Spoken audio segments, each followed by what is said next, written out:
ഞാൻ ചോദിക്കുന്നത് ഇപ്പം നമ്മൾ മാളികപ്പുറം കാണുമ്പോൾ നമ്മൾ വിചാരിക്കുന്നത് വിഷ്ണു ശശിശങ്കറിന്റെ ഒരു സോൺ എന്ന് പറയുന്നത് വൈശാഖ്, ഷാജി കൈലാസ്, ജോഷി സോണാണെന്നാണ് നമ്മൾ വിചാരിച്ചിരുന്നത്.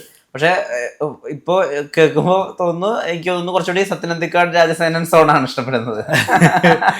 അല്ല, എനിക്ക് എല്ലാവരും ഇഷ്ടമാണ്. ലെജൻഡറി ആയിട്ടുള്ള ഇപ്പൊ പറഞ്ഞ പേരുകളാണെങ്കിലും ഞാൻ ഈ രണ്ട് സോണിലും നിൽക്കാൻ ആഗ്രഹിക്കുന്ന ഒരു വാണബി എന്ന് വേണമെങ്കിൽ പറയാം. Mix of both. കാരണം ഒരിക്കലും ഈ ലെജൻസിന്റെ ഒപ്പം എനിക്ക് എന്റെ പേര് വയ്ക്കാനേ പറ്റില്ല. ആ സമയത്ത് ഫിലിം എന്നുള്ള പരിപാടി അറിയാം. ഇപ്പൊ എനിക്ക് 100 ഓപ്ഷൻസ് ഉണ്ട്. എനിക്കൊരു റീടേക്ക് എടുക്കാനായിട്ട് വലിയ ചെലവില്ല.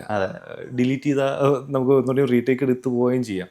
പക്ഷെ അന്നേരം ഈ ഓരോ കൗണ്ടിനും അവർ അത്രയും വാല്യൂ ചെയ്യുന്നുണ്ട്. ഈ സമയപരിധിയുണ്ട്. നമുക്ക് ജഡ്ജ് ചെയ്യാനായിട്ട് എനിക്ക് ഒന്നുകൂടിയും റീചെക്ക് ചെയ്യാനായിട്ട് എനിക്ക് സ്പോട്ട് എഡിറ്റർ ഉണ്ട്. അപ്പൊ ആ മഹാരഥന്മാരുടെ ഫോർമുല മാത്രം ഞാൻ എടുത്ത് ഇവിടെ ഇന്നത്തെ ടെക്നോളജിയിൽ വെച്ചിട്ട് കാര്യങ്ങളെല്ലാം പിടിച്ചു പോകുന്നൊരു പാവം. ഇപ്പോ ഫാമിലിക്ക് വേണ്ടി അപ്പീലിംഗ് ആയിട്ടൊരു സിനിമ എന്നുള്ള രീതിയിൽ സുമതി വളവിന്റെ ആ ആക്ച്വൽ സംഭവത്തെ എടുത്ത് ചെയ്തു എന്നുള്ളതാണ്. പക്ഷെ കുറച്ചും കൂടി ഇപ്പൊ കാലം കഴിയുകയാണെങ്കിൽ, അല്ലെങ്കിൽ ഇപ്പൊ വേറെ ഒരു ലാംഗ്വേജിലേക്കൊക്കെ എത്തുകയാണെങ്കിൽ വളരെ ലേയേർഡായിട്ട് വളരെ മിസ്റ്ററിയോടുകൂടി ചെയ്യാൻ പറ്റാവുന്ന ഒരു ആക്ച്വൽ സബ്ജക്റ്റ് സുമതിയുടെ ആ ഒരു മർഡർ കേസുമായിട്ട് ബന്ധപ്പെട്ട് ഇപ്പോഴും നിലവിലില്ലേ?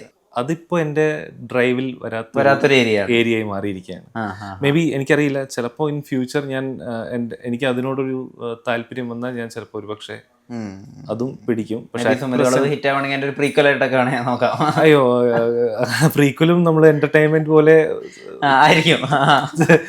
ഒന്നും ഫൈനലായിട്ടില്ല, നമ്മളെ ആലോചനയിൽ മാത്രം കിടക്കുന്നത്. ഈ ഇപ്പോൾ ഒരു ഹൊറർ കോമഡി എന്നുള്ള ഒരു ഏരിയയിലൊക്കെയാണ് നമ്മൾ ഇതിനെ മനസ്സിലാക്കിയിട്ടുള്ളത്. ഹൊറർ ഫാമിലി ഓണറിലുള്ള ഒരു പടം. അപ്പം ഹൊറർ കോമഡി ചെയ്യുന്ന സമയത്ത് നമുക്ക് എത്രയോ കാലമായിട്ട് മലയാളത്തിൽ അങ്ങനെ ഒരു പ്രോപ്പർ ഹൊറർ സിനിമ വന്നിട്ട് കുറേ ആയിട്ടുണ്ട്. അത് ഒന്നാമത്തെ കാര്യം. 2, നമ്മൾ ഇന്ന് കാണുന്ന ഹൊറർ, അല്ലെങ്കിൽ ഈ പറഞ്ഞ പോലെ യങ്സ്റ്റേഴ്സ് ആയിട്ടുള്ള ആളുകൾ ഇപ്പോൾ ഒരു 15 to 30 വരെ കാണുന്ന ഹൊററിന്റെ രീതിയും ഒരുപാട് മാറിയിട്ടുണ്ട്. നമുക്ക് ബോഡി ഹൊറർ ഉണ്ട്. ഇപ്പൊ മിഡ്സമ്മർ ഒക്കെ പോലെ ഒന്നും ഹൊററായിട്ട് കാണിക്കാത്ത സിനിമകൾ വന്നിട്ടുണ്ട്. ഭൂതകാലം പോലെ പ്രേതത്തെ കാണിക്കാതെ നമ്മൾ പേടിക്കുന്നുണ്ട്. അപ്പൊ ഈ ഹൊററിന്റെ ഒരു ലെവൽ അത് എവിടെ വരെ ആവണം, അതിന്റെ അപ്പുറത്ത് ഹൊറർ ഒന്ന് പാളിപ്പോയാൽ ട്രോൾ ചെയ്യാനും റോസ്റ്റ് ചെയ്യാനും വേണ്ടി നിൽക്കുന്ന ഒരുപാട് പേരുണ്ട്. അവിടെയാണ് നമ്മൾ ഹൊറർ കോമഡിയുമായിട്ട് വരുന്നത്. അപ്പൊ ഏത് രീതിയിലാണ് അതിനെ ഫിൽട്ടർ ചെയ്ത് വെച്ചിട്ടുള്ളത്? ഇപ്പോൾ നിങ്ങൾ എന്നോട് ഈ സിനിമകളൊക്കെ പറയുമ്പോൾ എനിക്കൊരു ഇന്റർനാഷണൽ സ്റ്റാൻഡേർഡ് ക്യൂസിൻസ് എത്തി വെച്ച പോലെ, മറ്റേ സൂഷി, ഇതുണ്ട്, പാസ്ത, അങ്ങനെയൊക്കെ പറയണേ. നമ്മളൊരു തട്ടുകട പരിപാടിയാണ്. ഇത് ഒരു നാടൻ കഥയാണ് നമ്മൾ പറയുന്നത്.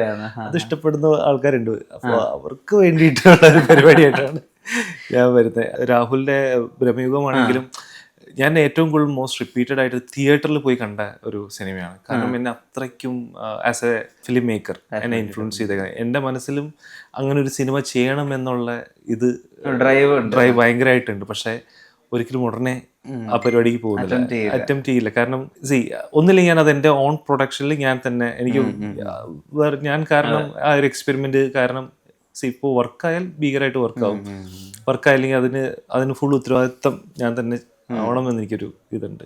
പക്ഷെ ഇപ്പോൾ എന്നെ വിശ്വസിച്ചേക്കുന്ന ഒരു സെക്ഷൻ ഓഫ് ആൾക്കാരുണ്ട്. അവരെ നിരാശപ്പെടുത്താതെ അവരെ മാക്സിമം എന്റർടൈൻ ചെയ്യിക്കുക. ഇതാണ് മലയപ്പുറത്തിൽ നോക്കുമ്പോൾ അവിടെ ഇപ്പോൾ പ്രത്യക്ഷത്തിൽ അങ്ങനെ ഒരു വലിയൊരു സ്റ്റാർ പ്രസൻസ് ഇല്ലെങ്കിൽ ഇപ്പോൾ ഒരു എക്സ്റ്റൻഡഡ് ക്യാമിയോ ആയിട്ട്, അല്ലെങ്കിൽ ഒരു പകുതിയിൽ തൊട്ടങ്ങോട്ട് പിന്നെ ഉണ്ണി പോകുന്നവരുണ്ടല്ലോ.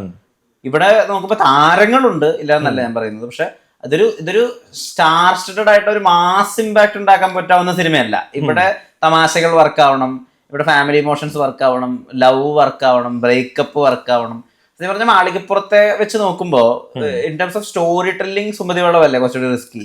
അതെ, തീർച്ചയായും. മാളികപ്പുറത്തിലുള്ള ലേയേഴ്സ് വളരെ കുറവാണ് കമ്പയർ വിത്ത് ലേയേഴ്സ് ഇല്ല.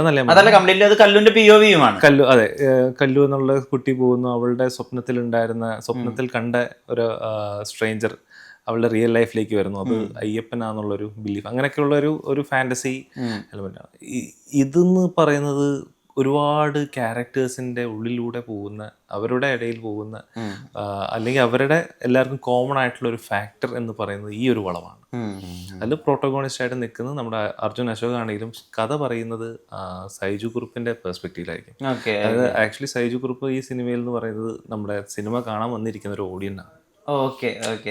മനസ്സിലായോ? അപ്പോ ഈ സംസ്കൃത നാടകത്തിൽ വിദൂഷകനൊക്കെ എക്സാക്ട്ലി. അപ്പോ എല്ലാരും പറയും ഇത് പഴയ ഫോർമുലയാണല്ലോ, ആ ആ പക്ഷെ പണ്ട് വളരെ എസ്തറ്റിക് ആയിട്ട് കണ്ടിരുന്ന ഒരു ഒരു രീതിയാണത്. പരിപാടിയാണ്. അതായത് തട്ടുകടയിലെ മെയിൻ ഐറ്റം ആയിരുന്നു ഈ പുട്ടും കടലയും. അപ്പോ അത് ഇന്നും അതിൻ്റെതായിട്ടുള്ള ഒരു ചേരുവയിൽ ഇന്നത്തെ. അതെ അതെ. പെർഫോമേഴ്സിലേക്ക് വരുമ്പോ കുറെ ഇൻഫ്ലുവൻസേഴ്സിനെ റോപ്പ് ചെയ്തിട്ടുണ്ട്, ഉവ്വ. കുറെ യങ് ആയിട്ടുള്ള ആളുകളെയും ആൾക്കാരെ നമ്മള് ഇൻഫ്ലുവൻസേഴ്സ്, അതുപോലെ തന്നെ ഓഡിഷൻ ചെയ്തിട്ടുള്ള കുറച്ച് ടാലൻസ്, പിന്നെ നമുക്കറിയാവുന്ന കഴിവുള്ള നമുക്ക് വേണ്ടപ്പെട്ട കുറച്ച് ആൾക്കാർ. അപ്പോൾ ഇവർക്ക് കൊടുക്കേണ്ട ഒരു പ്ലാറ്റ്ഫോം അത് മാക്സിമം ഞാൻ ഈ പടത്തിൽ അവർക്ക് എക്സ്പ്ലോർ ചെയ്യാനായിട്ട് വിട്ടു. ഇവരുടെ ഏറ്റവും വലിയ ഭാഗ്യം എന്ന് പറയുന്നത് വെരി സീനിയേഴ്സ് ആയിട്ടുള്ള മലയാള സിനിമയുടെ ആയകാലം തൊട്ടുണ്ടായിരുന്ന ആക്ടേഴ്സ്, ആയകാലം ഇൻ ദ സെൻസ് കുറച്ചും കൂടി ഓൾഡർ ജനറേഷൻ, അതായത് മഹാരഥന്മാരുടെ ഒപ്പം പെർഫോം ചെയ്ത് വന്നേക്കുന്ന ക്ലസ്റ്റർ ഓഫ് ആക്ടേഴ്സിൻ്റെ ഒപ്പം ഇവർക്ക് ബോണ്ട് ചെയ്യാൻ പറ്റിയതും പഴയ സിനിമ രീതികൾ എന്താണെന്നുള്ളതിൻ്റെ ഒരു ക്ലാസ് പോലെ ഇവർക്ക് അത് കിട്ടുകയും ചെയ്തു. അതുപോലെ തന്നെ ഈ പഴയ ആക്ടേഴ്സ് എന്ന് പറയുന്ന ആൾക്കാർക്ക് ഈ പുതിയ ആക്ടേഴ്സിൻ്റെ അവരുടെ വേ ഓഫ് തിങ്കിങ്, തോട്ട്സ്, അങ്ങനെ ഒരു ഗീവ് ആൻഡ് ടേക്ക് പരിപാടിയും ഇതിനിടയ്ക്ക് പോകുന്നുണ്ടായിരുന്നു. അതുകൊണ്ട് തന്നെ നമ്മൾ ഷൂട്ട് ചെയ്ത പല സ്ഥലങ്ങളിലും മൊബൈൽ റേഞ്ച് ഇല്ലാത്ത ഏരിയാസ് ഒക്കെ ആയിരുന്നു. പക്ഷെ അതിൻ്റെ ഒരു പരാതി ഒരാൾ പോലും പറഞ്ഞില്ല. അവർക്ക് ഈ സെറ്റിലേക്ക് വരാനായിട്ട്, അതായത് നൈറ്റ് ഷൂട്ടൊക്കെ നമുക്ക് കുറച്ചൊക്കെ റിട്രീവിങ് ആയിട്ടുള്ള പരിപാടിയാണ്. 30-40 ഡേയ്സ് സിംഗിൾ സ്ട്രെച്ചിൽ നമുക്ക് നൈറ്റ് ഷൂട്ട് ഉണ്ടായിരുന്നു സുമതിയോളം തന്നെ. നൈറ്റ് ഷൂട്ട് എന്ന് പറഞ്ഞാൽ തന്നെ അറിയാമല്ലോ, നമുക്ക് ഡേ ടൈമിലും കുറച്ച് നേരം ഉറങ്ങണം. ഈ സമയത്ത് തന്നെ ഡേ ആയതുകൊണ്ട് തന്നെ പല ഫോൺ കോൾസും കാര്യങ്ങളും, നെക്സ്റ്റ് ഡേ ഷൂട്ടിനുള്ള ടെൻഷൻസും തലവേദനകളും ഒക്കെ വരും. പിന്നെ അവിടെ എത്തിയാൽ പോലും നമുക്ക് കമ്മ്യൂണിക്കേഷൻസ് ഇല്ലാത്തതുകൊണ്ട് പ്രിപ്പറേഷൻസ് എല്ലാം ഈ ഡേ ടൈമിൽ വേണം ചെയ്യാനായിട്ട്. അപ്പോൾ ഹെക്റ്റിക് ആണോ എന്ന് ചോദിച്ചാൽ വർക്ക് വൈസ് ഒരാൾ പുറത്തുനിന്ന് ചിന്തിക്കുമ്പോൾ ഹെക്റ്റിക് ആയിരുന്നു. പക്ഷെ നമുക്ക് ഭയങ്കര എന്താ പറയുക, ആ നൈറ്റ് എത്താനും അങ്ങോട്ടേക്ക് വരാനും ഒരു ആവേശം ഭയങ്കരമായിരുന്നു. ഈ പറഞ്ഞ ഒരു ഫാമിലി ബോണ്ട് ഒരു തവണ ഈ ആക്ടേഴ്സ് തരാൻ തുടങ്ങിയ, ടോട്ടൽ ടെക്നിക്കൽ ക്രൂ ആണെങ്കിലും എല്ലാവരും അടിച്ചു പൊളിച്ച് നമുക്ക് എൻജോയ് ചെയ്തിട്ട് ഷൂട്ട് ചെയ്യാൻ പറ്റും. അത് തന്നെ ഏറ്റവും കൂടുതൽ തെളിയിച്ചൊരു സിനിമയും കൂടിയാണ് സുമതിയുള്ളത്. നമുക്ക് ഈ 41ഓളം ആക്ടേഴ്സ് തന്ന് ഒരു ഉത്സവം പോലെയായിരുന്നു. ഒരു ഉത്സവത്തിൽ നമുക്ക് ഈ രാത്രിയിലത്തെ ഉത്സവം കുറച്ച് കളർ എന്നൊക്കെ പറയാറ്, സെറ്റ് അതുപോലെ തന്നെയായിരുന്നു. കുറെ കാലമായി മലയാള സിനിമയിൽ ഈ നായകനും നായികയും നായകരെ വെച്ച് ചുണ്ടനക്കിയിട്ടുള്ള പാട്ട് നമ്മൾ സ്ക്രീനിൽ കണ്ടിട്ട്, അതുപോലെ ബാക്ക്ഗ്രൗണ്ട് ഡാൻസേഴ്സ് ഉള്ള പാട്ടൊക്കെ കണ്ടിട്ട് ഒരുപാടായി. ഇപ്പം തുടരിൽ പോലും ഒരു പ്രൊമോ സോങ് ആയിട്ടല്ലേ നമ്മൾ അതിനെ കണ്ടിട്ടുള്ളത്, അല്ലാതെ. അപ്പോൾ വിജയിക്കുന്ന ഒരു സിനിമയുടെ അകത്ത് അങ്ങനെ ഒരു ഡാൻസിങ് സീക്വൻസുകളൊക്കെ ഉള്ള അങ്ങനത്തെ ബ്ലോക്കുകൾ, കൊമേഴ്ഷ്യൽ സിനിമയുടെ എല്ലാ ടെംപ്ലേറ്റും പാലിക്കുന്ന ബ്ലോക്കുകളൊക്കെ ഉണ്ടായിട്ട് കുറേയായി. അപ്പം ഇത് ഇപ്പൊ ഈ കാലഘട്ടത്ത് വർക്കാവോ, അല്ലെങ്കിൽ ഇത് ഈ കാലഘട്ടത്ത് ഓക്കെ ആയിരിക്കോ, അങ്ങനത്തെ സംശയങ്ങളും ചിന്തകളൊക്കെ വരാറുണ്ടോ? നമ്മുടെ ഗോൾഡൻ ടൈമിൽ ഉണ്ടായിരുന്ന സിനിമകളിൽ ഇതൊക്കെ വളരെ പ്രോമിനന്റ് ആയിട്ടുണ്ടായിരുന്ന കാര്യമായിരുന്നു. അപ്പോൾ അതൊന്നുകൂടിയും എക്സ്പീരിയൻസ് ചെയ്യാനായിട്ട് ഇന്നത്തെ ജനറേഷനും പഴയ ആൾക്കാർക്ക് വേണമെങ്കിൽ നൊസ്റ്റാൾജിയ എന്നൊക്കെ വേണമെങ്കിൽ പറയാം. ഞാനൊക്കെ ലാലേട്ടൻ്റെ നമ്മുടെ നരസിംഹത്തില് പാടില്ലേ, തങ്കണക്കത്തിൽ, എൻ്റെ ഓർമ്മയില് തിയേറ്ററിൽ എല്ലാവരും ഇറങ്ങി അങ്ങ് തുള്ളുന്ന പരിപാടിയൊക്കെ ആയിരുന്നു. ഈ പറഞ്ഞ പോലെ വിജയ്, തമിഴ് ആൾക്കാരുടെ സിനിമയൊക്കെ വരുമ്പോഴത്തേക്കും അതൊക്കെ മൈൻഡിൽ വെച്ചിട്ടാണ് ഞാൻ വിചാരിച്ചത്, നമുക്കും നായകന്മാർ പാടി തുള്ളുന്നതിൻ്റെ കൂട്ടത്തിൽ ആൾക്കാർക്കും അങ്ങനെ തോന്നുകയാണെങ്കിൽ, ആ ഒരു തോട്ടിലാണ് നമ്മളങ്ങനെ ഈ പാട്ടുകളെല്ലാം ഡിസൈൻ ചെയ്യുന്നത്. ഇവിടെ എനിക്ക് എന്താ പറ്റിയെന്ന് വെച്ചാൽ, ഞാൻ ഈ പാട്ട് ആൾക്കാർക്കൊരു ബ്രീഫിംഗ് കൊടുക്കാതെയാണ് നമ്മുടെ പാട്ടുകളെല്ലാം ഇറങ്ങിയത്. ഇതെല്ലാം ആ ഒരു 90s 80s വൈബിലുണ്ടായിരുന്ന മാറ്റേഴ്സ് ആണെന്നുള്ളൊരു കാര്യം പറയാൻ വിട്ടു. അത് ട്രെയിലർ ഇറങ്ങിയപ്പോൾ എല്ലാ ആൾക്കാരും പറയാൻ തുടങ്ങി, ഓ ഇത് ഈ കാലഘട്ടത്തിൽ പറയുന്ന സുമതിയുടെ കഥയായിരുന്നു. അവർക്ക് ആ പീരീഡ് ഇപ്പോഴാണ് രജിസ്റ്റർ ആയത്. പടത്തിൽ തന്നെ കാണിക്കാൻ നമുക്ക് മണിച്ചിത്രത്താഴിൻ്റെ ഒരു ഷോട്ടും കാര്യങ്ങളും. അപ്പോൾ 93. അപ്പോൾ ആ സമയത്തുണ്ടായിരുന്ന ആൾക്കാർ സംസാരിച്ചിരിക്കുന്ന രീതി, അവരുടെ way of conversations, way of thoughts, ഇതൊക്കെ എല്ലാം ഉൾപ്പെടുത്തിയിട്ടാണ് അഭിലാഷ് പിള്ള ഇതിൻ്റെ സ്ക്രിപ്റ്റ് എല്ലാം ഡിസൈൻ ചെയ്തിരിക്കുന്നത്.